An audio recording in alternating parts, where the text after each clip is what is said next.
Assalamualaikum guys, selamat petang. Dulu tapak saya letak sofa ni lah tempat mak saya, katil mak saya, maksudnya katil hospital ya kan. Di sini lah saya letak. Setelah beliau dah tak ada, dah kembali pada penciptanya, saya letakkan pula sofa saya. Mak pun dah tak ada. Inilah dulu tempat mak saya berehat. Saya letak mak saya dekat ruang tamu guys. Saya tak letak dalam bilik, sebab bila letak ruang tamu ni, kita selalu pandang dia, tengok dia. Kalau letak dekat bilik, takut nanti kita teralpa kan. Tu saya letak situ.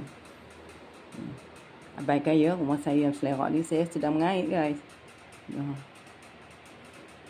Dulu pun macam tu mengait, ngadap katil mak saya. Dah tak ada.